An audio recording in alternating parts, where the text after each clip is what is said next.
आज हम इस सभागार में मां सरस्वती के आंगन में अखंड भारत की संस्था में स्वयं में संस्था का इतिहास है ओम शेषर और कुछ ऐसा ही विषय लेकर आज के इस सेमिनार का आयोजन किया जा रहा है।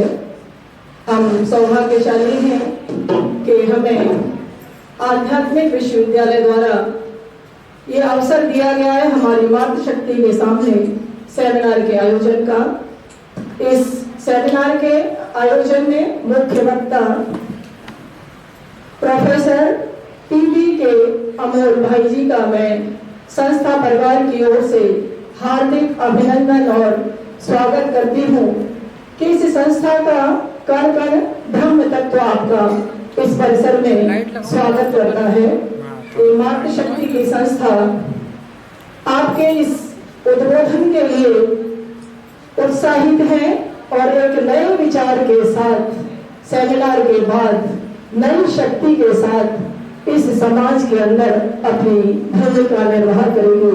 परमपिता परमात्मा से इस सोच के साथ ही हम इस सेमिनार में यहाँ एकत्रित हैं। आध्यात्मिक विश्वविद्यालय द्वारा भारत की विभिन्न शैक्षणिक विश्वविद्यालयों में एवं महाविद्यालयों में सैकड़ों आध्यात्मिक सेमिनार्स किए गए हैं, जिसका लाभ हजारों लाखों छात्रों को मिलता है। आज के सेमिनार का विषय है नारी शक्ति, जिसके मुख्य वक्ता हैं प्रोफेसर टीबी के अमोल भाई। नाम जैसा है, शायद हम अपने मस्तिष्क में कुछ ऐसी सोच बनाएं कि अमोल भाई के वाणी से मां सरस्वती विराजमान होगी और जो विचार उद्गृत होंगे इस सभागार में, निश्चित वो हमारे मस्तिष्क के अंदर एक औजार की तरह सक्रियता लाएंगे और जिस उद्देश्य के साथ ये सेमिनार रखा जा रहा है उसकी ओर हम सभी अग्रसर होंगे। मैं पुनः उनका हार्दिक अभिनंदन और स्वागत करती हूँ और आज के इस सेमिनार को आगे बढ़ाने के लिए आमंत्रित करती हूँ सम्माननीय प्रोफेसर पीवी के अमोल भाई। ओम नमः शिवाय। सभी बोलिए ओम नमः शिवाय। आज का जो टॉपिक है सेमिनार का, नारी शक्ति और आध्यात्मिकता। अभी मैडम ने बहुत सुंदर शब्दों में परमात्मा की और बाकी जानकारी दी, तो मुझे उससे पता चला कि यहाँ का जो माहौल है वो बहुत आध्यात्मिकता से कनेक्टेड है, झुका हुआ है। तो उसकी वजह से मैं अभी फ्रैंकली और फ्रीली आपसे बात कर सकता हूँ। आज का टॉपिक शुरुआत करने से पहले 2 मिनट के लिए हम सभी ध्यान करेंगे। आपको सभी को मैं ध्यान की ऐसी प्रक्रिया बताऊंगा जो आज तक आपको किसी ने नहीं बताई, यूनिक मेथड बताऊंगा। तो आपको क्या करना है, सभी को सीधे बैठना है, गर्दन सीधी, पीठ सीधी, सर सीधा। ये भगवत गीता का जो चैप्टर नंबर 6 अध्याय 6 का 12वां, 11वां, 13वां श्लोक अगर देखेंगे तो आपको ध्यान की प्रोसीजर बताइए। गर्दन सीधी, पीठ सीधी और आपका सर भी सीधा। आपको सभी को यहां पे ध्यान लगाना है, जिसको कहते हैं भ्रुकुटी। भ्रुकुटी के बीच में ध्यान लगाना है। भगवत गीता में बोला है भ्रोर मध्य प्राण आवेश सम्यका। भ्रुकुटी के मध्य में प्राण शक्ति स्थित है। ध्यान यहां इसलिए लगाना है क्योंकि ये उत्तम अंग है, सबसे टॉप में। राजा टॉप में बैठता है या नीचे बैठता है? टॉप में बैठता है दरबार में। तो ये राजा है और बाकी सारे उसके मंत्री, नौकर, चाकर, 5 ज्ञानेंद्रिया, 5 कर्मेंद्रिया। तो आपको सबसे टॉप में जो राजा बैठा है वहां पे ध्यान लगाना है। बुद्धि जितनी हाईएस्ट जगह केंद्रित होगी, ध्यान में होगी, मन जितना हाईएस्ट पोजीशन पे एकाग्र होगा, उतनी सभी इंद्रियां कंट्रोल में रहेगी। आपको जैसे आकाश में सितारा चमकता है, वैसा सितारा, छोटा सा सितारा यहाँ पे भ्रुकुटी के बीच में चमक रहा है, ऐसा ध्यान लगाना है। कोई व्यक्ति याद नहीं आना चाहिए, कोई वस्तु पदार्थ याद नहीं आना चाहिए। घर में कोई नई गाड़ी खरीदी है, 2 व्हीलर 4 व्हीलर, कुछ भी याद नहीं आना चाहिए। रेफ्रिजरेटर, वॉशिंग मशीन खरीदी है समझो दिवाली में, कोई वस्तु याद नहीं आनी चाहिए। चाचा, काका, मामा, ताऊ, मौसी, मौसी के बच्चे, कोई याद नहीं आना चाहिए। कोई फैमिली मेंबर्स, आपके प्रोफेसर, शिक्षक, कोई याद नहीं आना चाहिए। सिर्फ यहाँ पे एक स्टार चमक रहा है, बस point of light situated in the centre point of the forehead. बाकी कुछ भी याद नहीं आना चाहिए, सारी दुनिया को भूलना है आपको, सिर्फ यहाँ पे कॉन्सेंट्रेट करना है। और भगवत गीता में एक श्लोक आया है, 6ठे अध्याय का 13वां श्लोक है, उसमें बोला है संप्रेक्ष। संप्रेक्ष का अर्थ है आंखें खुली रखकर, आपको आंखें खुली रख के आपके चंचल मन को भ्रुकुटी के बीच में एकाग्र करना है और परमात्मा से कनेक्शन जोड़ना है। तो आंखें खुली रख के कैसे पॉसिबल है? क्योंकि आज तक आपको जितने भी मेडिटेशन और जितने भी ध्यान सिखाए गए वो आंखें बंद रख के सिखाया गया होगा, लेकिन भगवत गीता कहती है आंखें खुली रख के ध्यान की प्रक्रिया करनी है, क्योंकि भगवत गीता में कर्मयोग सिखाया है। आंखें खुली रख के अभ्यास करोगे तो सवेरे से लेकर रात तक क्लासरूम में बैठे बैठे भी मन को एकाग्र करोगे, किचन में खाना बनाते वक्त भी मन को एकाग्र कर सकते हैं। आंखें बंद करने की जरूरत नहीं है। शिव शंकर भोलेनाथ महादेव के जितने चित्र और जितनी मूर्तियां आपने देखी है वो ध्यान मग्न अवस्था में बैठे हुए हैं। उनकी आंखें पूरी बंद है या अर्धोन्मिलित नेत्र है? क्या है? अर्धोन्मिलित नेत्र, माना आधी आंखें खुली आधी बंद। जो योगी होता है, जिसकी विदेही अवस्था होती है, उसकी आंखें कंप्लीट बंद नहीं होती है। तो आपको ऐसी प्रैक्टिस करनी है, सीधे बैठ जाइए सभी, भ्रुकुटी के बीच में ध्यान लगाना है, नीचे नहीं देखना है, नाक की तरफ कहीं भी नहीं देखना है, सिर्फ भ्रुकुटी के बीच में पॉइंट ऑफ लाइट, जैसे आकाश में स्टार चमकता है, मैं आत्मा स्टार हूँ, बस कोई संकल्प नहीं। मन में विचार आएंगे, उन विचारों के पीछे भागना नहीं है। मैं एक शांत स्वरूप आत्मा हूँ, भ्रुकुटी के मध्य में चमकता हुआ सितारा हूँ, I am a point of light. आंखें पूरी बंद नहीं करनी है।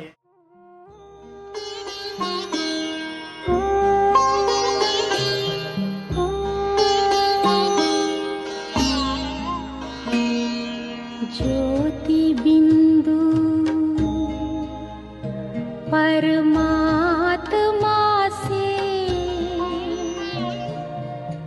है मेरी आत्मा, अब चल कर ले मिलन।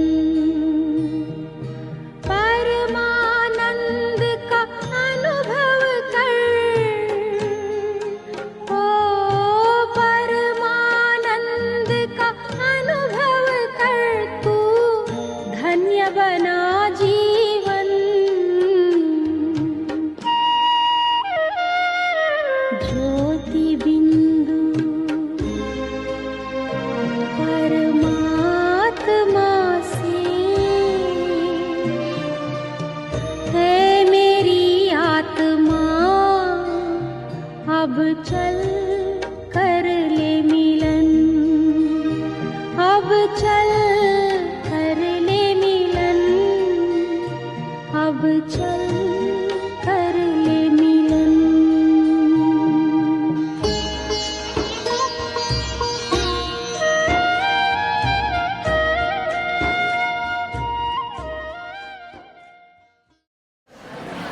अच्छा, 2 मिनट आपने सभी ने ध्यान किया।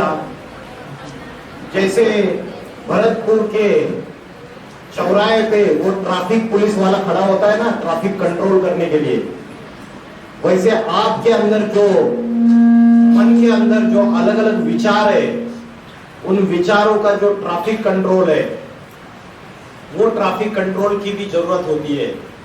2 मिनट आपने किया, आपको कैसे लगा? अच्छा लगा? बताइए। जिनके मन में 2 मिनट जब मन को एकाग्र कर रहे थे तो जिनके मन में बहुत ज्यादा विचार आ रहे थे तो समझो उनका मन जो है वो बीमार है। जिनके मन में कम विचार आ रहे थे उनका माइंड हेल्दी है। फिर भी तो मन को एकाग्र करने का जो अभ्यास है, आत्मा की शक्ति बढ़ाने का जो अभ्यास है, जिसको हम विल पावर बोलते हैं, उसको अभ्यास करने के लिए सवेरे से लेकर रात तक 24 घंटे में 1 घंटा भी हम देते हैं क्या? आधा घंटा भी देते हैं क्या? 15 मिनट भी देते हैं क्या? हम नहीं देते।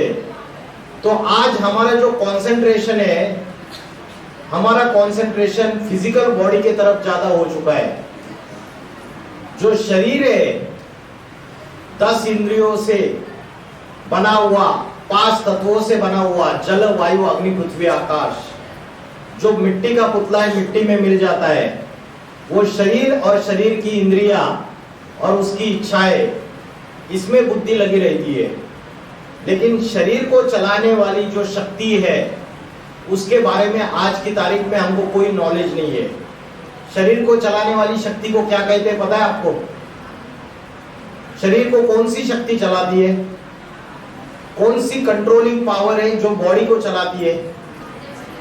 जोर से बोलिए। क्या चलाता है शरीर को? माइंड चलाता है। भगवत गीता में बोला है कि इंद्रियां बड़ी प्रबल है, इंद्रियों से प्रबल मन है, और मन से भी प्रबल क्या है? मन से प्रबल है बुद्धि, और बुद्धि से प्रबल क्या है? बुद्धि से प्रबल है बुद्धिमानों की बुद्धि परमात्मा। और शास्त्रों में बोला है मनरेव आत्मा, मतलब मन बुद्धि ही आत्मा है। मन, बुद्धि और संस्कार, ये तीनों चीजें मिलके आत्मा बनती है। तो मन और बुद्धि ये हमारी आत्मा की स्टोरेज स्पेस है। जैसे आपके मोबाइल में मेमोरी कार्ड होता है ना, मेमोरी कार्ड में मेमोरी होती है, स्टोरेज स्पेस होती है, कंप्यूटर में होती है, लैपटॉप में होती है हार्ड डिस्क। वैसे ये आत्मा की जो स्टोरेज स्पेस है वो मन, बुद्धि और संस्कार है। आत्मा जो है वो एक शरीर छोड़ के दूसरा शरीर धारण करती है। पुराना शरीर जैसे ही छोड़ देती है तो हम क्या बोलते हैं उसको? Dead body. क्या बोलते हैं? 1 सेकंड में जैसे ही शरीर छोड़ दिया आप बोलते हैं डेड बॉडी है। लेकिन जब आत्मा वो शरीर छोड़ के दूसरा शरीर धारण करती है, आत्मा क्या लेकर जाती है अपने साथ साथ? जब दूसरा शरीर धारण करती है, दूसरी बॉडी धारण करती है, पता है किसी को? हाँ जी, कर्म लेके जाती है। और यहाँ सर ने बोला संस्कार लेके जाती है। तो कर्म और संस्कार जो लेके जाती है तो किसी में कोई स्टोरेज स्पेस होगी ना। बुद्धि, मन, ये सब में, और संस्कार इसके साथ कर्म जाते हैं। संस्कार क्या होते? हम अच्छे कर्म करते हैं तो अच्छे संस्कार बनते हैं, और पाप कर्म करते हैं तो बुरे संस्कार बनते हैं हमारे। तो माइंड, इंटेलेक्ट और संस्कार, ये तीनों को तीनों आत्मा के साथ ट्रैवल करते हैं। हम सोचते हैं कि इस जन्म में ऐश करो, इस जन्म में मजे करो। चार्वाक नाम का एक चार्वाक की नीति है। चार्वाक की नीति क्या है किसी को पता है? यावत जीवेत सुखम जीवेत, ऋणम कृत्वा घृतम पिबेत। जब तक जीना है सुख में जीवो, घी पूरी खाते रहो और कर्जा उठाते रहो। तो आज कलयुग में क्या हो रहा है कि मनुष्य जो है वो आत्मा की ज्ञान को भूल चुका है। वो बोलता है कल किसने देखा है, क्या करना है हमको। तो इस जन्म में जो ऐश करनी है, कैसे भी, चाहे गलत मार्ग पकड़ के, अनाचार पापाचार करके, तो उस मार्ग से हमें सिर्फ मजे करने हैं। तो आत्मा का ज्ञान जो है, जिसको बोलते हैं मेटाफिजिक्स, आप एक पढ़ाई पढ़ते हो जिसको बोलते हैं फिजिक्स। फिजिक्स माना भौतिक शास्त्र। और जो भौतिक शास्त्र जो है वो भौतिक वस्तुओं से रिलेटेड, भौतिक पदार्थ से रिलेटेड अभ्यास करता है।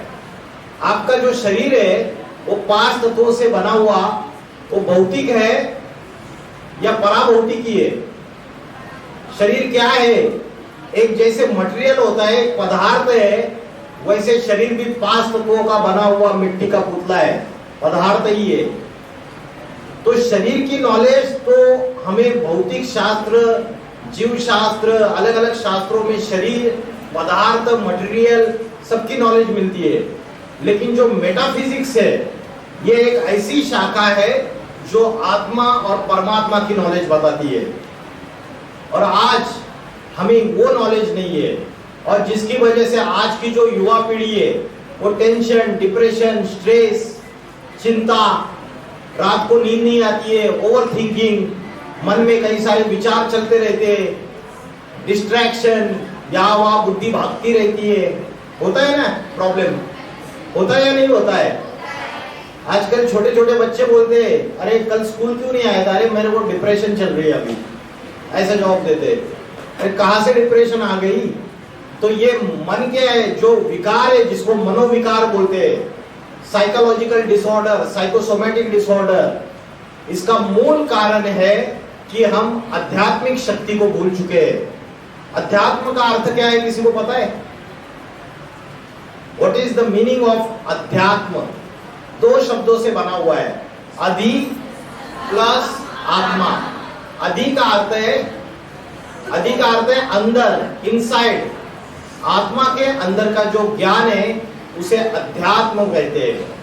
अभी हमें शरीर की नॉलेज है, शरीर के मेडिकल साइंस ने इतनी तरक्की की है, शरीर की इंद्रियों में कहीं भी कोई बिगाड़ है, कोई प्रॉब्लम है, तो उसके सॉल्यूशंस है सारे के सारे।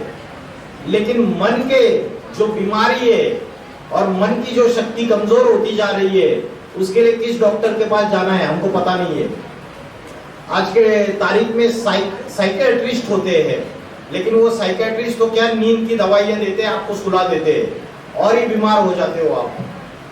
तो जो मन की बीमारी है उसका सॉल्यूशन अध्यात्म में है। अध्यात्म माना आत्मा के अंदर की नॉलेज की है। एक है मॉडर्न साइंस की पावर और दूसरी है साइलेंस की पावर। साइलेंस की जो शक्ति है, जिसको हम शांति की शक्ति बोलते हैं, वो अध्यात्म से आती है। और आध्यात्मिक शक्ति जागरूक करने के लिए हमें पहले ये समझना पड़ेगा कि ये जो शरीर को चलाने वाली प्राण शक्ति जो है वो कहाँ पे रहती है। ये प्राण शक्ति कहाँ पे रहती है? इस शरीर में नाक पे रहती है, कान में रहती है, मुख में रहती है, हृदय में रहती है। कहाँ रहती है प्राण शक्ति? जिसको हम आत्मा कहते हैं, चेतना कहते हैं, कॉन्शियसनेस कहते हैं, ऊर्जा कहते हैं। कहाँ पे रहती है पता है आपको? यहाँ पे रहती है। यहाँ पे रहती है, इसका क्या प्रूफ है? कोई बताएगा क्या प्रूफ है कि यहाँ पे रहती है? मैंने अभी बताया था लेक्चर के शुरुआत में, भगवत गीता में बोला है भ्रुकुटी के मध्य में प्राण शक्ति स्थित है यहाँ पे। इसलिए भारत की कन्या माताएं यहाँ पे क्या लगाती है? बिंदी लगाती है। और पुरुष लोग यहाँ पे तिलक लगाते हैं। क्योंकि द्वापर युग से जब ऋषि मुनियों को ये पता चला कि मनुष्य जो है वो बॉडी कॉन्शियसनेस में जा रहा है, मनुष्य अपनी फिजिकल बॉडी को ही सब कुछ समझ बैठा है, जब ये पता चला तो ये बिंदी लगाने की और ये टीका लगाने की परंपरा शुरुआत हो गई। तो ये बिंदी लगाने की और टीका लगाने की जो परंपरा शुरुआत हुई, उसका कारण द्वापर युग से ऋषि मुनियों को यह पता चला कि मनुष्य जो है वो अपनी फिजिकल बॉडी को ही सब कुछ समझ बैठा। फिजिकल बॉडी और उसकी इंद्रिया और उन इंद्रियों की तृप्ति। तो इस फिजिकल बॉडी को चलाने वाली जो प्राण शक्ति है वो यहाँ रहती है, ये भूल गया। इसलिए ऋषि मुनियों ने ये बिंदी लगाने की और टीका लगाने की परंपरा शुरुआत की, ताकि मनुष्य को ये पता रहे कि आत्मा यहाँ रहती है। लेकिन आज क्या हो गया? आज हम इस आध्यात्मिक रहस्य को भूल चुके हैं और हम क्या करते हैं? आज मार्केट में जाते हैं, अच्छी अच्छी डिजाइन वाली बिंदी खरीदते हैं, चमकीली अच्छी डिजाइन वाली, बढ़िया दिखे, लेकिन हमको पता नहीं है आत्मा यहाँ रहती है। तो आत्मा की नॉलेज आज किसी भी स्कूल, कॉलेज, यूनिवर्सिटी में सिखाई नहीं जाती है। और उसकी वजह से बड़े बड़े इंजीनियर, डॉक्टर, वकील, बड़े बड़े साइंटिस्ट, फिलोसोफर, एक्टर, सेलिब्रिटीज आज सुसाइड कर रहे हैं, आत्महत्या। क्यों? उनके पास तो नॉलेज है। आईएएस ऑफिसर्स जो कलेक्टर बनते हैं, आप देखो न्यूज़पेपर खोल के, आपके राजस्थान कोटा में जो बच्चे पढ़ने के लिए जाते हैं कोचिंग के लिए, फेमस है ना राजस्थान में कोटा। कोटा में न्यूज में रिपोर्ट है कि पिछले 4 साल में 52 स्टूडेंट्स ने सुसाइड की। कारण सुसाइडल थॉट्स आना, मन बीमार हो जाना। उसका कारण क्या है? उसका कारण ये है, बाकी दुनिया भर की नॉलेज ले लो, भौतिक शास्त्र, रसायन शास्त्र, जीव शास्त्र और बाकी दुनिया भर की ये भौतिक पढ़ाई पढ़ो, लेकिन मन की एकाग्रता और जो विल पावर है, जो अध्यात्म शक्ति है, जो महाराणा प्रताप के अंदर थी, जो छत्रपति शिवाजी महाराज के अंदर थी, वो नहीं आ सकती। उसका कारण, क्योंकि छत्रपति शिवाजी महाराज को उसकी मां जिजाबाई बचपन से ही शस्त्र अस्त्र चलाने की विद्या के साथ साथ अध्यात्म की पढ़ाई पढ़ाती थी। महाराणा प्रताप की माता का नाम क्या है? जयवंताबाई। वो भी पढ़ाती थी क्या? अध्यात्म की नॉलेज बताती थी उनको, बताती थी। तो ये अध्यात्म का ज्ञान हम भूलते चले जा रहे हैं और इसकी वजह से आज आप सारी कन्याएं अपने अंदर की जो शक्ति है उसको भूलती चली जा रहे हैं। क्योंकि जितनी भी भारत में देवी देवताओं का पूजन किया जाता है और जितनी भी देवी है वो सारी कन्या और माता के रूप में है। सरस्वती माता, लक्ष्मी देवी, रानी लक्ष्मीबाई, नवदुर्गा, रानी पद्मावती, ये सारे कन्या माताओं के सूचक है। हमारी आध्यात्मिक शक्ति हम फिर से जागृत करेंगे तो हम देवी का स्वरूप है। पहले अगर आप देखेंगे ना, भारत में कन्या को अगर बुलाना है, माता को बुलाना है तो देवी जी करके पुकारते थे। अभी भूल गए क्यों? कारण क्या हो गया? कलयुग में देवी जी रहा ही नहीं कोई। शास्त्रों में बोला है, यत्र नार्यस्तु पूजन्ते रमन्ते तत्र देवता। जहां नारी की पूजा होती है वहां देवताओं का वास होता है। तो अभी कलयुग में नारी की पूजा हो रही है क्या? क्या हो रहा है? फिर अत्याचार हो रहे, नारी अबला बनी हुई है, अत्याचार हो रहे। रोज हम देखते हैं सारी दुनिया में क्या चल रहा है। तो भारत माता जो है, भारत माता स्त्री का रूप दिखाया है, भारत माता। तो भारत एक स्त्री का रूप में भारत माता को दिखाया, खंड खंड हो गया। तो ये भारत माता, इसके ऊपर पापों का बोझा बढ़ता चला जा रहा है और वो पापों का बोझा जो बढ़ रहा है, ये भारत की जो कन्या माता है इनके ऊपर जो अत्याचार हो रहे हैं और वो अपनी आध्यात्मिकता भूलती चली जा रही है, अपनी पवित्रता को भूलती चली जा रही है। उसकी वजह से ये चीजें बढ़ रही है। शास्त्रों में जितने भी नाम आए उस नाम का गहरा अर्थ है। सीता का अर्थ है जिसकी इंद्रियों में शीतलता भरी हुई है। अभी इसका मतलब क्या है? इंद्रियों में शीतलता भरी हुई है, क्योंकि रावण उठा के लेकर गया था।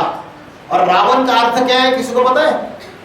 रावण का अर्थ है रावयते इति लोकाः, जो लोगों को रुलाता है वो रावण, जो लोगों को दुख देता है वो रावण। तो ऐसे रावण अभी कलयुग में है या नहीं है? बहुत जगह है, समाज में फैले हुए हैं जो लोगों को रुलाते हैं। तो सीता माना जिसकी इंद्रियों में शीतलता भरी हुई है, रावण के कब्जे में गई तो भी पवित्र रही, क्योंकि इंद्रियों में शीतलता है। और इंद्रियों में शीतलता कब रहेगी? इंद्रियों में शीतलता तभी रहेगी जब आत्मा का ज्ञान है, अध्यात्म का ज्ञान है। दूसरा पार्वती, पार्वती माना पार लगाने वाली। किससे पार लगाने वाली? ये दुनिया जो है ये विषय वैतरणी नदी है, ये विषय सागर है। इस विषय सागर से क्षीर सागर लेके जाना। क्षीर सागर मतलब समझ रहे हैं क्या बात बोल रहा हूं? मतलब पुराने रावण राज्य से नई दुनिया राम राज्य में लेके जाना, पुरानी पापी कलयुगी दुनिया से पावन सतयुग में लेके जाना। तो ये पार लगाने वाली जो है ये कन्या माता है भारत की, कोई पुरुष नहीं है। क्योंकि परमात्मा भी इस सृष्टि पर जब अवतरित होते हैं, अवतार लेते हैं, तो कन्या माताओं का आधार लेते हैं, उनकी पवित्रता का आधार लेते हैं। उनकी पवित्रता का आधार लेके ही इस पापी कलयुगी दुनिया का पावन सतयुगी दुनिया में परिवर्तन हो सकता है। आज के जो पॉलिटिकल लीडर है, नेता, अभिनेता, आमिर खान, सलमान खान, शाहरुख खान, ये इस दुनिया का परिवर्तन कर सकते हैं क्या? आज के क्रिकेट प्लेयर, आज का फुटबॉल प्लेयर, ये इस पापी दुनिया को, जो कन्या माताओं के ऊपर अत्याचार चल रहे हैं, जो रोज नारी के ऊपर बहुत सारे जो अत्याचार चल रहे हैं, उस सारी चीजों को बंद करके समाज के अंदर जो अनैतिकता, अनाचार, दुराचार, पापाचार, भ्रष्टाचार, व्यभिचार, ये सारा फैलता चला जा रहा है, इसको आज का नेता, अभिनेता, cricket player, football player change कर सकता है क्या? उनके खुद के अपनी समस्याओं में फंसे हुए हैं। आज 10 लोगों का परिवार जो है, परिवार का मुखिया उसको बैलेंस नहीं कर पा रहा है, तो 140 करोड़ की जनता को भारत के जो नेता बैठे हुए हैं वो संभाल पा रहे हैं क्या? नहीं संभाल पा रहे। आपको जो टीवी पे, मीडिया पे जो न्यूज़ दिखाए जाते हैं वो थोड़ी सी घटनाएं दिखाई जाती है, लेकिन इतना पापाचार बढ़ता चला जा रहा है। दुनिया शिवालय की जगह पे वैश्यालय बनती जा रही है। समझ में आ रहा है? तो पार्वती का अर्थ है पार लगाने वाली। किस चीज से पार लगाने वाली? इस पापी कलयुगी दुनिया से पार लगाने वाली। फिर लक्ष्मी माना लक्ष्य साधने वाली, जो लक्ष्य है देवता का, नारी से लक्ष्मी। भगवत गीता में भगवान अर्जुन को बोलते हैं कि ए नर अर्जुन, तू ऐसी करनी कर कि नर से नारायण बन जा, और ए नारी द्रौपदी, तू ऐसी करनी कर कि नारी से लक्ष्मी बन जा। तो लक्ष्मी का अर्थ क्या है? जिसके लक्षण देवी जैसे है। आज हमारे अंदर देवी या डिवाइन क्वालिटीज या दैवी गुण है क्या? आप चेक कर सकते हो। शांति, प्रेम, निस्वार्थ प्रेम है हमारे अंदर। आज हम अपनी बहन से, भाई से प्रेम करते तो कुछ स्वार्थ समाया हुआ होता है। अपने टीचर से भी प्रेम करेंगे तो स्वार्थ समाया हुआ होता है। हर जगह स्वार्थ युक्त प्रेम है या नहीं है? और प्रेम की जगह ईर्ष्या, द्वेष, नफरत, इन चीजों ने लिया हुआ है। तो आज से 500 साल पहले तुलसीदास जी ने बोला, सुर नर मुनि सबकी यह रीति, स्वार्थ लाग करे सब प्रीति। मतलब सुर माना जो देवता है, अच्छे लोग, नर मनुष्य, मुनि जो मन चिंतन मंथन करने वाले, ज्ञान का, अध्यात्म का, सबकी यह रीति, स्वार्थ लाग करे सब प्रीति। ये सभी के सभी जो प्यार करते हैं, वो प्यार कैसा प्यार करते हैं? स्वार्थ युक्त प्यार करते हैं। तो आज प्रेम जो है वो स्वार्थ युक्त हो गया। तो हमारे अंदर के जो दैवी गुण है, डिवाइन क्वालिटीज है, वो कम होते जा रहे हैं। हमारे अंदर के डिवाइन क्वालिटीज कम होते जा रहे हैं और राक्षसी प्रवृत्तियां बढ़ती चली जा रही है। भगवत गीता का चैप्टर नंबर 16, 16वां अध्याय, अगर आप घर पे जाएंगे, गूगल में देखेंगे, या तो आपके पास भगवत गीता पढ़ी होगी घर में, तो आप जाके चेक कीजिए। जो गीता का 16वां अध्याय है, उसमें दैवी गुण कौन से हैं और राक्षसी गुण कौन से हैं, इसके बारे में बताया है। तो आप अपने आप को चेक कर सकते हैं, अपने आप की आप चेकिंग कर सकते हैं, असेसमेंट कर सकते हैं कि मेरे अंदर दैवी गुण कितने हैं और मेरे अंदर राक्षसी गुण कितने हैं। किसी को पता है? भगवत गीता कोई पढ़ता है? यहाँ पे चैप्टर नंबर 16 बहुत फेमस चैप्टर है, बच्चों को तो पढ़ना ही पढ़ना चाहिए। उसमें दैवी गुण कौन से, राक्षसी गुण कौन से है, पढ़ा है किसी ने? तेज, क्षमा, धृति, शांति, अद्रोह, नातिमानिता, किसी ने नहीं पढ़ा? अहिंसा, सत्य, अक्रोध, त्यागम, शांति, अपैशुनम। अपैशुनम माना दूसरों का दोष न देखना। अहिंसा माना हिंसा न करना, माना दूसरों को दुख न देना। मनसा वाचा कर्मणा, अगर हम किसी को दुख दे रहे तो हिंसा कर रहे। तो आज हमारे अंदर वो देवी के गुण गायब होते जा रहे हैं, और हमारे अंदर तो देवी के गुण गायब हो जा रहे हैं। तो लक्ष्मी है या नहीं है? आज हर एक कन्या को क्या बोला जाता है? लक्ष्मी। लेकिन क्या वो लक्ष्मी रह गई? उसके अंदर के देवी के जो गुण है वो गायब हो गए। सिर्फ मंदिर में जाके हम माथा टेकते हैं, उससे क्या होगा? अगर लक्ष्मी नारायण के मंदिर में गए, कितने भव्य दिव्य सजाए होते हैं, लक्ष्मी को अलंकारों से सुशोभित किया होता है। वो अलंकार दैवी गुणों के अलंकार है। वो कोई ऐसे अलंकार नहीं है कि मंगलसूत्र पहना है, सोने के कंगन पहने हैं, ये अलंकार नहीं है। ये तो चित्रकार की चित्रकारिता है। चित्रकार अपनी भावभंगिमा चित्र में डाल देता है। तो वो जितने भी अलंकार है उसके दैवी गुणों के सूचक है। तो मंदिर में जाके जब हम माथा टेकते हैं तो सिर्फ माथा नहीं टेकना है, हमें उस देवी के अंदर जो डिवाइन क्वालिटीज है, दैवी गुण है, वो अपने जीवन में लाने हैं। तो लक्ष्मी का अर्थ है लक्ष्य साधने वाली। फिर जगदम्बा, जगदम्बा सारे जगत की अम्बा, सब विश्व धर्मों की अम्बा, चाहे इस्लाम हो, बौद्धी हो, क्रिश्चियन हो, कोई भी धर्म वाले, सिख हो, जितने भी धर्म वाले हैं, सभी धर्मों की अम्बा है ये जगदम्बा, ये जगत माता है। उसके बाद दुर्गा, दुर्गा का अर्थ है दुर्गुणों को हरण करने वाली। उसने जिस राक्षस को अपने पैर के नीचे कुचला है वो राक्षसी वृत्ति है। कौन सी राक्षसी वृत्ति है? जो हम सभी के अंदर है। कलयुग में सबके अंदर कली राक्षस ने प्रवेश किया है, ऐसे बोलते हैं। वो कली राक्षस कौन है पता है आपको? जो राक्षसी वृत्तियां हम सबके अंदर फैली हुई है, और दुर्गा को बोला है दुर्गुणों का हरण करने वाली। वो राक्षसी वृत्तियां कौन सी है? जिसके लिए भगवत गीता में बोला है त्रिविधस्य नरकस्य इदं द्वारम नाशनम आत्मना। 3 ऐसे आत्मा के शत्रु है जो नरक के द्वार खोलने वाले हैं। They are opening the gates of the hell, जो हमें गड्ढे में लेके जाते हैं, नरक के द्वार खोलने वाले हैं। आत्मा के 3 शत्रु कौन से पता है? किसी को नहीं पता? अच्छा, 5 विकार पता है आपको? जो मन और बुद्धि और आत्मा में 5 विकार सभी के अंदर प्रवेश कर चुके हैं, या कलयुग में कली राक्षस प्रवेश कर चुका है, वो कौन से है? हाँ, करेक्ट। काम, क्रोध, लोभ, मोह, अहंकार। और इसमें से जो मुख्य 3 शत्रु है, there are 3 enemies of the soul, काम, क्रोध और लोभ। ये 3 मुख्य शत्रु है। काम का अर्थ क्या है? हाँ जी, काम का अर्थ है इच्छा, कामना। और इच्छाओं में सबसे प्रबल इच्छा कौन सी है? इच्छाओं में सबसे प्रबल इच्छा विषय वासना, जिसको बोलते हैं लस्ट, सेक्सुअल डिजायर। और ये एक ऐसी चीज है जिसको कोई नहीं जीत पाया, सिर्फ एक जीत पाता है उसको। कौन है वो?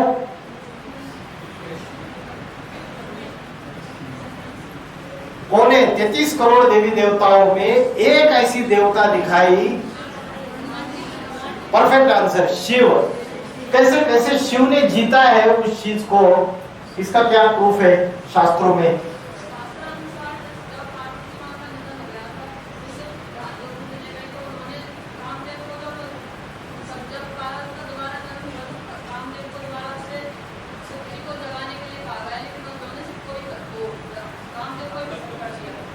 एकदम परफेक्ट आंसर दिया है, बहुत होशियार है। अरे तालियां हो जाए। देखो, मैं इतनी जगह ये लेक्चर लेता हूँ, सेमिनार। ये कामदेव को भस्म किया तो हमको स्टोरी क्या दिखाई जाती है कथा में? एक व्यक्ति है, वो कामदेव है, उसको भस्म किया। लेकिन इन्होंने मेरे प्रश्न का जवाब एकदम परफेक्टली दिया, क्योंकि इन्होंने अर्थ समझा। वो कोई व्यक्ति नहीं है, वो जो शंकर, जो पुरुष है, उसकी खुद के अंदर की काम वासना है, जिसको 100% भस्म कर दिया। जितने भी सृष्टि में पुरुष है, वो सारे पुरुष अपनी सारी इंद्रियों को कंट्रोल कर लेंगे। चाहे वो सन्यासी भी है, जो सन्यासी है वो सारी इंद्रियों को कंट्रोल कर लेंगे, लेकिन कामेंद्रियों को कंट्रोल करना इतनी इजी बात नहीं है। और जो परम पुरुष है, शिव शंकर भोलेनाथ महादेव, वो ऐसा परम पुरुष है, वो अपनी कामेंद्रियों को, अपनी काम वासना को 100% कंट्रोल कर लेता है। इसलिए बोला शिव शंकर भोलेनाथ ने कामदेव को भस्म किया। तो ये जो इंद्रियों को कंट्रोल करने की बात है, और ये जो आत्मा के 3 शत्रु है, इसमें पहला शत्रु मैंने बोला काम वासना, काम। दूसरा बोला क्रोध, और तीसरा बोला लोभ। भारत के ऊपर कलयुग जब शुरुआत हुआ तो भारत के ऊपर विदेशी आक्रांताओं ने आक्रमण किए।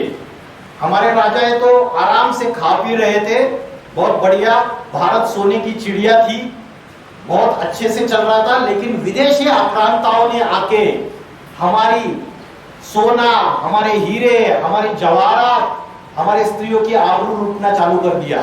तो इसको बोलते हैं लोभ वृत्ति, लालच की वृत्ति।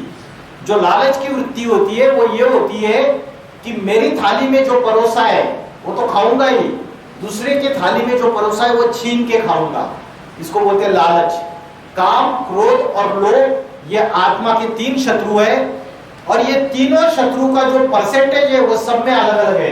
हम सब में, किसी में कौन सा शत्रु ज्यादा परसेंटेज है, किसमें कौन सा कम है। तो आत्मा के 3 शत्रु कौन से हैं? और आज क्या हो रहा है, जो भौतिक पढ़ाई पढ़ाई जा रही है, जिसको हम सेक्युलर एजुकेशन या फॉर्मल एजुकेशन बोलते हैं, उसमें ये सिखाया नहीं जाता है। और उसी की वजह से ये जो 3 दुश्मन है, ये दुश्मन सबके अंदर आज घर घर में महाभारत लड़ाई चल रही है, नहीं चल रही है। छोटी छोटी बातों के ऊपर गुस्सा आता है, क्रोध मतलब सहनशीलता कमजोर हो चुकी है। सहन करने की जो शक्ति है ये आत्मा की शक्ति है। जिसकी आत्मा की शक्ति पावरफुल है, जिसको अध्यात्म का ज्ञान है, उसके अंदर सहन शक्ति अपने आप आ जाएगी। उसके अंदर खुशी, शांति, सुख अपने आप आएगा। आज हम साधनों के पीछे सुख और शांति ढूंढ रहे हैं। आज हम व्यक्तियों के पीछे सुख शांति ढूंढ रहे हैं कि मेरी इससे दोस्ती हो जाएगी ना, देखो कितना मेरा लाइफ सेट हो जाएगा। फिर हम बोलते हैं कि रिश्तेदारों में सुख ढूंढते हैं, अपने फैमिली मेंबर्स में सुख ढूंढते हैं, साधनों में सुख ढूंढते हैं। मेरे पास ये स्कूटी आ जाएगी ना, मैं बड़ी खुश, मेरा लाइफ सेट हो जाएगा। फिर मेरे पास ये आ जाएगा, लाइफ सेट हो जाएगा। लेकिन क्या हमें 100% सुख और शांति मिल पा रही है?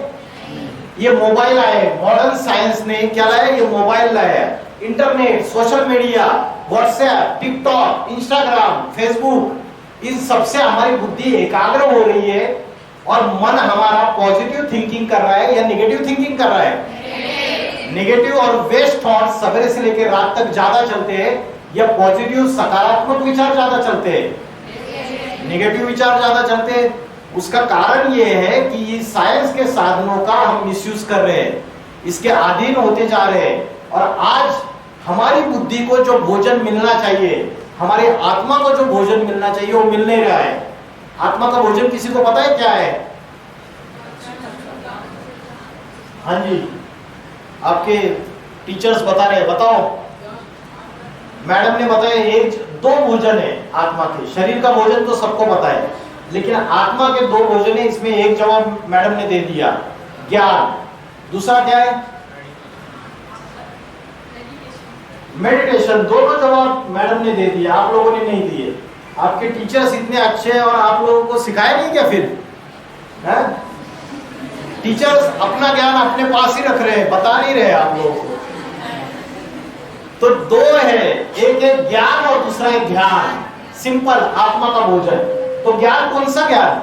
वकील बनने का ज्ञान, डॉक्टर बनने का ज्ञान, इंजीनियर बनने का ज्ञान, टीचर बनने का ज्ञान, टीचर ट्रेनिंग, बीएड, उसका ज्ञान क्या? आर्किटेक्चर का ज्ञान, चित्रकारिता का ज्ञान नहीं, अध्यात्म ज्ञान। भगवत गीता में बोला है, नहीं ज्ञानेन सदृशम पवित्रम ये विद्यते। इस आध्यात्मिक ज्ञान में, ज्ञान के सिवाय इस संसार में कोई भी वस्तु पवित्र नहीं है। यह आध्यात्मिक ज्ञान की बात है।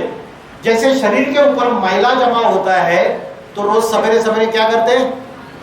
स्नान करते हैं, नहाते हैं। वैसे मन के ऊपर और आत्मा के ऊपर जो मैला जमा हो रहा है, उसके लिए रोज के रोज साफ सफाई करते हैं मन और आत्मा की। कैसे करनी है पता है आपको? उसका सॉल्यूशन है आध्यात्मिक ज्ञान। रोज 1 घंटा सुनना चाहिए। और दूसरा है ध्यान। और ध्यान का एग्जैक्ट वर्ड है योग, नॉट योगा, योग। और योग को आज हम क्या समझ बैठे? योग की व्याख्या किसी को पता है कि योग मतलब क्या? हाँ जी मैडम, परफेक्ट आंसर। मैडम ने बताया योग का अर्थ है जोड़ना, जोड़ना, कनेक्शन। किसका किससे कनेक्शन? वेरी गुड, बहुत अच्छे बच्चे। आत्मा का परमात्मा से जो कनेक्शन है वो योग है। क्यों? माँ का अपने बच्चे से कनेक्शन है। माँ यहाँ बैठी है भरतपुर में, बच्चा पढ़ लिख के अमेरिका चला गया और माँ बच्चे को याद कर रही है, तो वो योग नहीं है? वो बुद्धि योग नहीं है? है, लेकिन वो हाईएस्ट बुद्धि योग नहीं है, क्योंकि उसमें मोह, ये विकार समाया हुआ है। मोह, 5 विकार है, काम क्रोध लोभ मोह अहंकार, उसमें से मोह भी विकार है। मोह कोई पॉजिटिव प्रॉपर्टी नहीं है, पॉजिटिव दैवी गुण नहीं है। आज उसी की वजह से माँ बाप इतने दुखी हो जाते हैं। बच्चा अमेरिका चले जाता है, उसको पढ़ लिख के बड़ा कर देते हैं और वहां से फिर वापिस आता ही नहीं। वहां की फिर किसी से शादी कर लेता है, गोरी मैम से, वही सेटल हो जाता है और बच्चे, ये माँ बाप को ओल्ड एज होम, वृद्धाश्रम में डाल देता है। तो उससे जो मोह लगाया, लगाव लगाया, उससे दुख आया या नहीं आया? दुख आया। तो लगाव भी एक बीमारी है, ये भी एक विकार है, जिसको आसक्ति बोलते हैं, अटैचमेंट बोलते हैं। तो टॉपिक क्या चल रहा था? हाँ, ध्यान और ज्ञान, ये 2 आत्मा के भोजन है। उसमें ध्यान का अर्थ है योग, और योग मतलब रामदेव बाबा वाला योग नहीं, पेट हिलाना, योगासन और प्राणायाम। आज सारी दुनिया को हमने ये बता दिया कि योगासन और प्राणायाम ये योग है, और इंटरनेशनल योग दिवस मना रहे। हम सारी दुनिया को बेवकूफ बना रहे, क्योंकि भारतवासियों को खुद को पता नहीं असली योग क्या है। योगासन और प्राणायाम ये राजयोग नहीं है, जो भगवत गीता में भगवान ने अर्जुन को बताया। भगवान ने जो अर्जुन को राजयोग बताया, वो है चंचल मन को भ्रुकुटी के बीच में आत्मा में स्थित करते हुए परमात्मा से कनेक्शन जोड़ना। वो राजयोग की असली प्रक्रिया है, और वो योग है, उसको हम भूल चुके हैं। इसलिए हम दूसरे लोगों को भी बता नहीं पा रहे कि योग क्या है। तो ये दोनों आत्मा के भोजन है। जैसे मोटर गाड़ी होती है, मोटर गाड़ी का भोजन और मोटर गाड़ी के ड्राइवर का भोजन एक है या अलग अलग है? वैसे आत्मा का भोजन और शरीर का भोजन एक है या अलग अलग है? तो शरीर का भोजन कितने टाइम देते हो दिन में? आप कितने बार खाते हो? 3 बार पेट भर के। और आत्मा का भोजन के लिए 24 घंटे में कितनी बार? 1 बार भी नहीं। Very good. तो रोज 1 घंटा स्पिरिचुअल नॉलेज, अच्छे विचार सुनने चाहिए, जिसमें आध्यात्मिक ज्ञान हो, तो उससे पॉजिटिव विचार मन में आएंगे और निगेटिव कचरा बाहर चला जाएगा। तो क्लींसिंग होगी, साफ सफाई होगी। भगवत गीता में बोला है ज्ञान निर्धूत कल्मषा, ये ज्ञान ऐसा जल है जो आत्मा के ऊपर का मैला साफ कर देता है, पापों का विनाश कर देता है। हजारों सालों से गंगा में नहा रहे, गंगा के पानी में, क्या पाप धुल गए भारतवासियों के? भारत में सारे सदाचारी अच्छे पुण्यवान बन गए? नहीं बन गए, क्योंकि उनको पता नहीं है वो पानी की गंगा में नहाने से पाप नहीं धुलते। ये ज्ञान की गंगा है, ये आध्यात्मिक ज्ञान की गंगा है। उस जल को अपने जीवन में, अपनी बुद्धि में धारण करने से उससे पावन बनते हैं, उससे मनसा के विचार शुद्ध बनते हैं, वाचा शुद्ध बनती है और कर्मना भी शुद्ध बनती है। तो आज ये जो निगेटिविटी हमारे माइंड में आ रही है, इंटरनेट, मोबाइल, सोशल मीडिया, ये सबकी वजह से। गांधी जी के 3 बंदर कौन से थे? तो ये तीनों बंदर रोज उससे उल्टा काम करते हैं। आप बुरा देखते हैं, बुरा सुनते हैं और बुरा बोलते भी है। किसी ने 1 गाली दी तो 10 गालियां देते हैं उसको। तो ये जो तीनों बंदर तो हम वायलेट करते ही है। और चौथा बंदर है बुरा मत सोचो। क्या है चौथा बंदर? बुरा मत सोचो। तो ये चारों बंदर हम वायलेट करते हैं। रोज मन और बुद्धि में कचरा जमा होता है, और आत्मा तो अविनाशी है, तो अनेक जन्मों का कचरा तो है ही मन और बुद्धि में। इस जन्म में भी जमा करते हैं तो बर्डन फील होता है। वेट बढ़ रहा है, वेट बढ़ रहा है तो डिप्रेशन, टेंशन, मनोविकार, समस्याएं, असली सुख और शांति मिल नहीं रही है। हाँ या ना? तो दुर्गा दुर्गुणों को हरण करने वाली। तो दुर्गुण कौन से? मुख्य काम, क्रोध, लोभ, मोह, अहंकार। ये 5 राक्षस है। और दुर्गा ने जिस राक्षसों को कुचला, ये राक्षस है। हमें बोलते हैं एक बड़ा सिंह वाला, दांत बाहर है, ऐसा वाला वो भैंसासुर, उसको उसने कुचला। ये भैंस बुद्धि माना, भैंस बुद्धि हमारी हो चुकी है इन 5 विकारों में फंस के। तो वो भैंस को कीचड़ में रहती है ना, उसको बहुत मजा आता है, ठंडा ठंडा, वाह वाह, कीचड़ से बाहर निकलने का मन नहीं करता है। वैसे ये विषय विकारों का कीचड़ है, काम, क्रोध, लोभ, मोह, अहंकार। और ऐसी राक्षसी वृत्तियां हमारे सबके अंदर किसी में कम परसेंटेज है, किसी में ज्यादा है। और दुर्गा दुर्गुणों को हरण करने वाली अपने अंदर के इन विषय विकारों को पहले पहले भस्म करती है, पहले उसको कुचलती है। फिर उसके बाद क्या है? राधा। राधा जो धारणा शक्ति है, एक होता है मुख का ज्ञान और एक होता है व्यवहार में जो ज्ञान होता है, प्रैक्टिकल। रावण प्रकांड ज्ञानी था, लेकिन रावण में एक प्रॉब्लम थी, क्या थी पता है? अहंकार भी था और व्यवहार में, प्रैक्टिकल में वो ज्ञान फॉलो नहीं करता था, सिर्फ दिखावे का ज्ञान था, उसको सब कुछ पता था, शिव का भक्त था, लेकिन प्रैक्टिकल में वो ज्ञान अपने जीवन में नहीं उतारता था।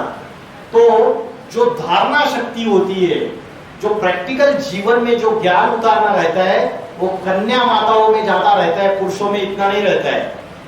पुरुषों में तो कठोरता रहती है, इसलिए उसका एक एग्जाम्पल है, कौन सा? वो असुर जिसकी पत्नी का नाम था वृंदा, जालंधर, जालंधर राक्षस। शिव भी उसका वध नहीं, हत्या नहीं कर पाता है। उसका कारण क्या होता है?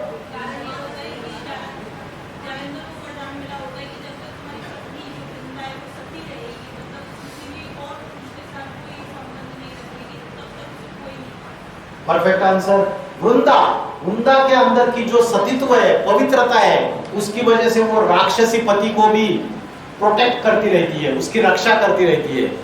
तो नारी के अंदर की जो धारणा है, ज्ञान वही धारण कर पाती है। ये सारी कन्या माताओं की बात है। तो हमें ऐसी दैवी गुण जीवन में धारण करना है कि इन देवियों के समान हमारे लक्षण बन जाए। तो ये अलग अलग चीजें हैं। उसके बाद एक श्लोक आपने सुना रहेगा कि घर को घर नहीं कहा जाता है, घर को घर नहीं कहा जाता है। किसको घर कहा जाता है? गृहिणी को घर कहा जाता है। और अगर गृहिणी हीनम अरण्यम सदृशम मतम ग्रहम ही गृहिणी हीनम, अगर घर में गृहिणी नहीं है तो वो जंगल के समान है। घर की स्त्री अगर अच्छी है तो घर स्वर्ग बन जाता है। घर की स्त्री अगर नारी लक्ष्मी के समान है तो घर स्वर्ग बन जाता है। और घर की स्त्री अगर कुलक्षणी है तो घर नरक बन जाता है। तो नारी का जो पूजा होती है कलयुग में, वो बंद क्यों हो गई पता है आपको? क्यों बंद हो गई? क्योंकि भारत सती सावित्री का देश था।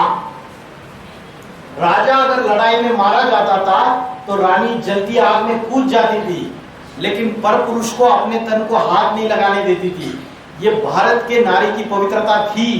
लेकिन जब घोर पापी कलयुग आ गया तो क्या हो गया?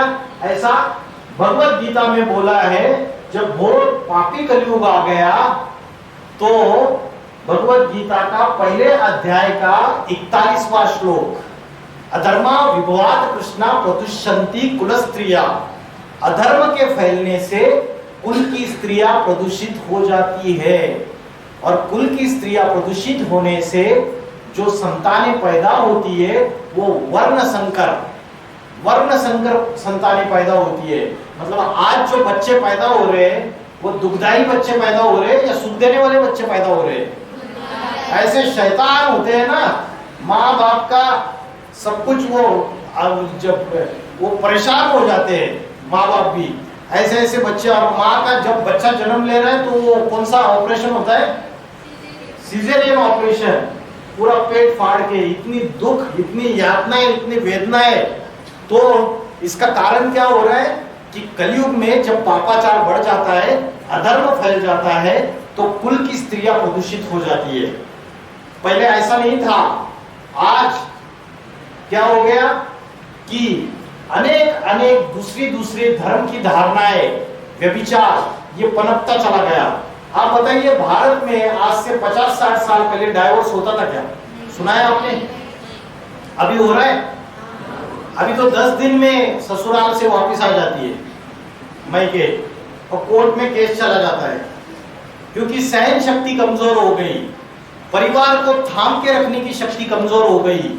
जो देवी के गुण होने चाहिए वो नारी में कमजोर हो चुके हैं। आत्मा की शक्ति कमजोर हो चुकी है, अध्यात्म की पावर कमजोर हो चुकी है। तो बोलते भारत माता शिव शक्ति अवतार, अंत का यही नारा है। तो शिव की शक्तियां जब शिव इस सृष्टि पे अवतार लेते हैं तो उनकी शक्तियों के रूप में भारत की कन्या माताओं का गायन होता है। आपने एक सुना रहेगा गौ रक्षा आंदोलन। तो आजकल क्या है, आप समाज में बहुत देखेंगे बड़े बड़े नेता और बहुत बड़े बड़े लोग वो बोलते हैं कि हम गौओं की रक्षा करेंगे। आज गौओं को काटा जा रहा है, बोलते हैं ना, गौओं को काटा जा रहा है, कसाई काट रहे और उनका व्यापार कर रहे, उनको बेचा जा रहा है। लेकिन उनको एक बात की पता नहीं है, ये जानवर गैया से भी, एक्चुअली जानवर गैया की बात नहीं है, उसकी रक्षा की बात नहीं है, उसकी तो रक्षा करो ही करो, लेकिन वो जानवर गैया किसको दर्शाती है उसको उनको पता नहीं है। बोलते गौ माता के पेट में 33 करोड़ देवी देवताओं का वास है। वो गौ माता कोई जानवर गैया की बात नहीं है, वो भारत की कन्या माताओं की बात है। भारत की कन्या माताएं गैया स्वभाव वाली है, गाय स्वभाव वाली होती है। जब तक पिता के साथ रहती है तो पिता के संरक्षण में रहती है घर में, और जब पति के पास चली जाती है तो एक खूंटे से बंधी हुई रहती है। ये भारत की कन्या माताओं के लिए गाय का सूचक है। तो आज ये जानवर गैया की रक्षा से भी ज्यादा इंपॉर्टेंट किस गैया की रक्षा की जरूरत है? भारत की कन्या माता है। और ये जानवर गैया से भी ज्यादा काटा जा रहा है, बलात्कार, उनके साथ अत्याचार, अनाचार, ये भारत की कन्या माताओं के साथ हो रहा है। और उस गैया की रक्षा, उसकी पवित्रता की रक्षा अगर करेंगे, क्योंकि उसके बुद्धि में ये 33 करोड़ देवी देवताओं के डिवाइन क्वालिटीज उसके मन बुद्धि में, उसके आत्मा में, तो सृष्टि का कल्याण होगा, तो इस पापी कलयुग का परिवर्तन होगा। आपने कभी देखा रहेगा जब हम बोलते हैं सीता, राधे कृष्ण, लक्ष्मी नारायण, तो सीता का नाम पहले लिया है, कृष्ण का नाम पहले नहीं लिया है। राधे कृष्ण, राधे का नाम पहले लिया है, और लक्ष्मी नारायण, लक्ष्मी का नाम पहले लिया है। तो स्त्री को जो मुख्य देवी देवता है उसमें उनका नाम आगे रखा जाता है, क्योंकि स्त्री की पवित्रता की शक्ति से ही दुनिया में राक्षसी वृत्तियों का और रावण राज्य का अंत हो सकता है। तो बोलते दुर्गा को शिव शक्ति क्यों कहते हैं? दुर्गा माना दुर्गुणों का हरण करने वाली, तो शिव की शक्ति क्यों कहा जाता है और कब कहा जाता है, ये क्वेश्चन है। आपको स्क्रीन पे 4 युग दिखाई दे रहे हैं। कौन से 4 युग है?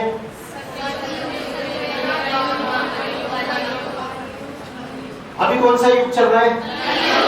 रॉन्ग, अभी चल रहा है घोर पापी कलयुग। करेक्ट आंसर है। तो जब ऐसी परिस्थिति आ जाती है, घोर पापी कलयुग हो जाता है, भ्रष्टाचार, अत्याचार, दुख, अशांति, हिंसा, आतंकवाद बढ़ते चले जा रहे हैं दुनिया में, तो ऐसे समय, इस घोर पापी कलयुग के समय शिव इस धरती पर अति साधारण मनुष्य शरीर में अवतरित होते हैं। आप एक त्योहार मनाते हो, महाशिवरात्रि। राम का जन्मदिन आप रामनवमी के रूप में मनाते हो, आप राम शिवरात्रि, सॉरी, महारामरात्रि क्यों नहीं बोलते? कृष्ण का जन्मदिन भी रात को 12 बजे मनाते हैं, तो महाकृष्ण रात्रि क्यों नहीं बोलते? कृष्ण जन्माष्टमी क्यों बोलते हैं? लेकिन शिव के अवतरण को, इस धरती पे जो अवतरण होता है उसको महाशिवरात्रि के रूप में क्यों बोला? आपके मैडम भी यहाँ बैठे थे, व्याकरण ग्रामर पता है उनको, रात्रि शब्द का प्रयोग क्यों किया, महाशब्द का प्रयोग क्यों किया, किसी को पता है? क्योंकि इसलिए किया क्योंकि कलयुग जो है वो रात्रि के समान है, और रात्रि में अंधकार होता है। कौन सा अंधकार होता है? विषय विकारों का, काम, क्रोध, लोभ, मोह और अहंकार, इसका अंधकार होता है। पापों का अंधकार होता है और अज्ञान अंधकार होता है। तो आज कलयुग रात्रि है और आज अज्ञान अंधकार है। हमें आत्मा का ज्ञान नहीं है, परमात्मा का ज्ञान नहीं है, उस ईश्वर से कैसे योग लगाना हमें पता नहीं है। हम इस फिजिकल बॉडी के सुख को ही सब कुछ समझ बैठे हैं, जो आत्मा का अतीन्द्रिय सुख है उसकी जानकारी हमें नहीं है। तो कलयुग जो है, पापी कलयुग, जब उसकी घोर अज्ञान अंधकार की रात्रि बढ़ जाती है तो उसको बोलते हैं महारात्रि। और ऐसे समय शिव इस धरती पर अवतरित होके आध्यात्मिक ज्ञान देते हैं। आप बोलेंगे ये क्या नई बात बता रहे, भगवान कभी अवतार लेते हैं क्या? अवतार तो विष्णु के होते हैं, शिव के कोई अवतार नहीं होते। आप तो नई बात बता रहे, विष्णु के अवतार होते हैं। तो शास्त्रों में तो बोला है एकम सद विप्रा बहुधा वदंती, एक ही सत्य ब्राह्मण है, उसको अलग अलग नामों से जाना जाता है। वो अच्युतम केशवम रामना नारायण कृष्ण दामोदरम वासुदेवाली, अलग अलग नामों से पुकारो उसको। तो कलयुग का जो अंतिम समय है, जैसे रात्रि के बाद दिन आता है, उत्तरायण के बाद सूर्य दक्षिणायन होता है, और विंटर के बाद फिर समर आता है, समर के बाद फिर से रेनी सीजन आता है, वैसे जैसे ऋतु का चक्र है, जैसे जल चक्र है, वैसे ये सृष्टि का चक्र है। पापी कलयुग के बाद क्या आता है? पावन सतयुग आता है। ये जो पावन सतयुग है, इसको मुस्लिम लोग बोलते हैं जन्नत। क्या बोलते हैं? क्रिश्चियन लोग बोलते हैं पैराडाइज या हेवन, और हिंदू लोग बोलते हैं स्वर्ग या वैकुंठ या राम राज्य या सतयुग। सबने नाम अलग अलग दे दिया है। तो हम बार बार बोलते हैं कि है ना राम राज्य आने वाला है, इसका मतलब अभी रावण राज्य में है हम, रावण का अंत होगा। दशहरे में रावण को जलाया जाता है, उसका अंत होता है, राक्षसी वृत्तियों का अंत होगा, तभी राम राज्य आएगा, जिसको सतयुग बोला है। सतयुग में शाश्वत सुख और शांति होगी। भगवत गीता बोलती है सतयुग ये ऐसा युग होगा जहां बुढ़ापा नहीं होगा, जहां इच्छा मृत्यु होगी, जहां विषय विकार नहीं होंगे, जहां रोग नहीं होंगे, बीमारियां नहीं होगी, चोरी डकैती कोई भी प्रकार के अपराध नहीं होंगे। वो युग जो है सतयुग। क्या बोला है? दैहिक दैविक भौतिक तापा राम राज्य काहू नहीं व्यापा। उधर कोरोना नहीं आएगा, सुनामी नहीं आएगा, भूकंप नहीं होंगे, कोई भी प्रकार की प्राकृतिक आपदाएं नहीं होगी। शाश्वत सुख और शांति का राज्य। सास और बहू में झगड़े नहीं होंगे सतयुग में।